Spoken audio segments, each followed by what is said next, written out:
दलाली करती रही और आज अमेरिका की दलाली करना चाहती है, तो ये हमारा कथन नहीं है, ये आपके फाउंडर ने कहा कि आपका अंग्रेजों के साथ कोई लड़ाई नहीं है, कोई संघर्ष नहीं है। उनसे पूछा गया तो आपका फलसफा क्या है, आपकी सोच क्या है, आपकी समझ क्या है? तो उन्होंने कहा हमारी सोच, हमारी समझ फासीवाद और नाजीवाद है। अगर आज हम कहते हैं कि आप फासीवाद और नाजीवाद की तरफ चिन्हों पे चलते हुए उनके दिखाए हुए रास्ते पे आगे बढ़ रहे हैं। तीसरी बात उनसे पूछी गई कि युवा पीढ़ी तो कुर्बान होने के लिए तैयार है, फांसी के तख्तों पे चढ़ने के लिए तैयार है, तो आप क्या कहना चाहते हैं युवा पीढ़ी को? तो हेडगेवार का जवाब था ये सारे नौजवान भटके हुए हैं। तो याद रखे युवा पीढ़ी, जिनको आप आइकॉन मानते हो, भगत सिंह, सुखदेव को, राजगुरु को, चंद्रशेखर आजाद को, जितेंद्र दास को, मनमथ नाथ, लाहिड़ी, रोशन, बिस्मिल, अशफाकुल्लाह, कितने नाम गिनाए जा सकते हैं जिनको आप आइकॉन मानते हो। आरएसएस की नजर में, उसके फाउंडर की नजर में वो भटके हुए नौजवान थे। उन्होंने कहा तो फिर मकसद क्या है? मकसद है इस देश में हिंदू राज की स्थापना करना। क्या इनका हिंदू धर्म से कोई वास्ता है? कोई वास्ता नहीं है। ये हिंदू राज की स्थापना नहीं, ये एक थियोक्रेटिक स्टेट बनाना चाहते हैं जहां आरएसएस की डेफिनेशन, जो हिंदुत्व की आरएसएस की डेफिनेशन है, उस डेफिनेशन के हिसाब से वो आगे बढ़ना चाहते हैं। और उसके अंदर जहां सावरकर ने रास्ता बना दिया टू नेशन थ्योरी कह के हिंदुस्तान को धर्म के आधार पे बांटने का, वहीं उसके साथ साथ गुरु गोलवलकर ने बंच ऑफ थॉट लिख के बता दिया कि इस देश के अंदर उनके हिसाब से, इस देश के अंदर उनके हिसाब से जो नहीं चलेगा, जो नियम कानून तौर तरीके वो बताएंगे किसको हिंदुस्तान में रहना है, जो नहीं चलेगा वो द्वैम दर्जे का नागरिक होगा। तो गुरु गोलवलकर की किताब उठा के हमें देख लेनी चाहिए कि वो हमें क्या बोलती है। इसलिए साथियों, एक एक कदम, एक एक फैसला, एक एक रास्ता जो समझाया गया राष्ट्रीय स्वयंसेवक संघ के लोगों को, और जो प्रचारक भी रहे और वर्कर भी रहे, वो उस रास्ते को फॉलो कर रहे हैं। So I am not surprised कि ये बुलडोजर रिपब्लिक बना रहे हैं हिंदुस्तान को, डेमोक्रेसी को कुचल रहे हैं, कॉन्स्टिट्यूशन की धज्जियां उड़ा रहे हैं, और इसीलिए उनका एक एक कदम आहिस्ता आहिस्ता फियर साइकोसिस की पॉलिटिक्स जो हिटलर ने और मुसोलिनी ने चलाई थी, उस पॉलिटिक्स की तरफ बढ़ता है। आवाम के अंदर, जनता के अंदर, अपोजिशन करने वालों के अंदर वो सीधे सीधे डर और खौफ पैदा करके और डोल्स बांट करके, लोगों का बंटवारा करके वोट की पॉलिटिक्स को आगे बढ़ाना चाहते हैं। क्योंकि आज उनके पास ना ध्वस्त होती हुई आर्थिक व्यवस्था का कोई सॉल्यूशन है, ना उनके पास नौजवानों की अनएम्प्लॉयमेंट जो है तेजी से आगे बढ़ रही है उसका कोई हल है, ना उनके पास बढ़ती महंगाई को लगाम लगाने के लिए कोई फार्मूला है। उनके पास इस देश को देने के लिए कुछ नहीं है, केवल और केवल नफरत बांटने के लिए है। इसलिए ऐसी सिचुएशन के अंदर वाम पक्ष की ताकतें बहुत दिलेरी से, हिम्मत से हिंदुस्तान के अंदर इसकी अस्मिता को बचाने के लिए, हजारों वर्षों की सांझी विरासत को बचाने के लिए, देश के संविधान की कोर वैल्यूज को बचाने के लिए मैदान में उतर रही है। ये हमारा सोच है, समझ है, आइडियोलॉजी है, फिलॉसफी है, रास्ता है, यही एक दिशा है जिसको लेके हम सांस लेते हैं, सोते हैं, उठते हैं, जागते हैं, चलते हैं, और हर रास्ते पे कुर्बानियों के रास्तों को लिखने के लिए कभी गुरेज नहीं करते।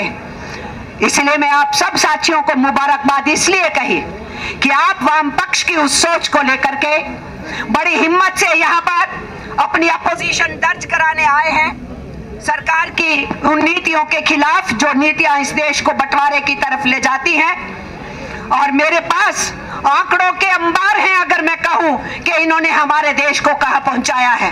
समय नहीं है, मैं बोल नहीं सकती उन सब चीज पे, पर मैं सीधा सीधा और स्पष्ट कहना चाहती हूं, इनकी डराने धमकाने की राजनीति का जवाब ही है डरना नहीं, खौफ नहीं खाना और अवाम के कॉन्फिडेंस को बना करके रखना। यही जवाब है इनका। इनका जवाब है इनसे सवाल करना बेकारी के ऊपर, महंगाई के ऊपर, अर्थव्यवस्था के ऊपर और लोगों के अंदर जो हंगर इंडेक्स बढ़ रहा है, जो इस देश की हालात खराब हो रही है। हैरानगी नहीं होगी हिंदुस्तान फिर से उस हंगर इंडेक्स को 102 से फिर और गर्त में आ जाए, यह कोई हैरानगी वाली बात नहीं होगी। इस सारी बैकग्राउंड के अंदर हमारा ये कहना है कि नरेंद्र मोदी की सरकार को चुनौती देना और चेतावनी देना कि इस तरीके के हथकंडे ज्यादा देर चलने नहीं देंगे। तुम लोगों ने समझ लिया कि अब इलेक्शन जीत लिए यूपी में और उत्तराखंड में। हम सब जानते हैं तुम इलेक्शन कैसे जीते थे, पूरा देश जानता है तुम इलेक्शन कैसे जीते थे। तुम्हारे उन हथकंडों को हम जानते हैं, लेकिन अगर तुम ये समझ रहे हो कि हम जीत लिए और वहां बुलडोजर दिखाए थे, वहां हम बंटवारा करे थे, वहां हम मुस्लिम्स को रोहिंग्या कहे थे, तो बात तो बहुत सीधी है। दिल्ली में तो बहुत सी कॉलोनीज हैं, 700 से ऊपर कॉलोनीज हैं जिनको माना जाता है कि वो अभी भी रिकॉग्नाइज नहीं है, इलीगल है। और 1700 समथिंग, नॉट 700 समथिंग, 1700 समथिंग।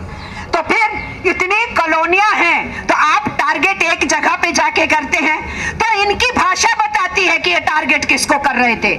इन्होंने इलीगल कंस्ट्रक्शन एक आधी बार सेंटेंस इस्तेमाल किया, इनके नेताओं ने सीधे सीधे किया, कहा कि वहां रोहिंग्यास हैं और इसके लिए वहां बुलडोजर चलाने हैं। तो बुलडोजर इलीगल कंस्ट्रक्शंस पे नहीं चलाए गए, बुलडोजर माइनॉरिटीज के ऊपर ये सोच रख के, ये दिशा रख के, ये समझ रख के, ये डिक्लेयर करके किया गया। और इसीलिए हम भी डिक्लेयर करते हैं, मिस्टर नरेंद्र मोदी आर और पार की लड़ाई लड़ना चाहते हो तो ठीक है, हम तैयार हैं सड़कों पे, लेकिन आपके डरपोक और कायर आरएसएस के लोग अलग अलग नामों और अलग अलग आउटफिट के नाम से केवल और केवल समझते हैं कि सत्ता की शय और पुलिस पीठ के पीछे उनके समर्थन में खड़ी रहे और उनको जो कुछ करने दे। ये जो आपकी डरपोकों की और कायरों की भीड़ है, इससे हम डरते नहीं। इन डरपोकों की और कायरों की भीड़ को हम एक्सपोज करेंगे, नंगा करेंगे, इनको पर्दाफाश करेंगे और इस देश के अवाम को समझाएंगे कि हमारा रास्ता अपनी सांझी विरासत को बचाने का है, हजारों वर्षों की सभ्यता को बचाने का है, इस देश के संविधान को बचाने का है और भाईचारे के रास्ते को आगे बढ़ाते हुए जनता के जो दुखते सवाल हैं, आर्थिक मुद्दे हैं, उनको मुखरित करने का है। उन्होंने जहांगीरपुरी के हादसे के बाद इस प्रोटेस्ट को यहाँ पर ऑर्गेनाइज किया है।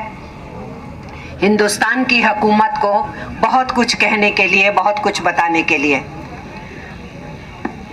बहुत सीमित समय में हम सब लोगों ने अपनी बात कहनी है, क्योंकि हम सभी जो यहाँ इकट्ठा हुए हैं, हालात की जो सीरियसनेस है उसको समझ रहे हैं और उसी के सिलसिले में हम आने वाले दिनों की अपनी रणनीतियों को, अपने संघर्षों को इस देश की एकता की, अखंडता की रक्षा करते हुए आगे बढ़ाने के लिए, संकल्प के लिए यहाँ पर पहुंचे। तो मैं तो हैरान नहीं हूं कि नरेंद्र मोदी की सरकार जो है वो विजिलेंटे ग्रुप्स को क्लीन चिट देते हुए, बचाते हुए, शय देते हुए आज इस बुलडोजर वाद पे पहुंच गई है। हिंदुस्तान रिपब्लिक को एक बुलडोजर रिपब्लिक बनाने की दिशा में वो घुसे। मैं सरप्राइज्ड इसलिए नहीं हूं साथियों कि नरेंद्र मोदी हो या अमित शाह हो, उनकी टीम हो, जो बड़ी शान से अपने को राष्ट्रीय स्वयं सेवक संघ के स्वयं सेवक बोलते हैं, तो वो राष्ट्रीय स्वयं सेवक संघ की सियासत को ही आगे बढ़ा रहे हैं।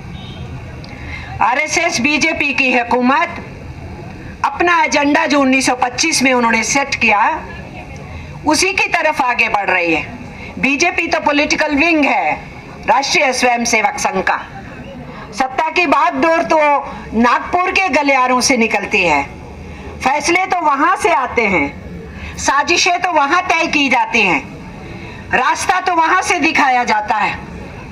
इसलिए मैं अपने सीमित समय में सिर्फ उस तरफ आपका इशारा कर रही हूं कि हेड ग्वार ने आरएसएस की फाउंडेशन के टाम पे साफ और स्पष्ट कहा था जब पत्रकारों ने पूछा कि इस देश के अंदर आजादी का आंदोलन तीव्रता पकड़ रहा है, जलियांवाला बाग कांड के अंदर नरसंहार हो चुका है, 1920 में असहयोग आंदोलन आगे बढ़ चुका है। उस आंदोलन के बाद आंदोलन वापस लेने पे युवा पीढ़ी निराश हुई, नाराज हुई, आक्रोशित हुई, तो उन लोगों ने क्रांतिकारी आंदोलनों की शुरुआत की। इस पूरे दौर के अंदर पूरा देश चारों तरफ से ब्रिटिश साम्राज्यवाद की हुकूमत को उखाड़ फेंकने के लिए तैयार है। तो आप ये आरएसएस बना रहे हैं, तो आपका मकसद क्या है? हेड ग्वार ने कहा, हमारा मकसद अंग्रेजों के खिलाफ लड़ना नहीं है,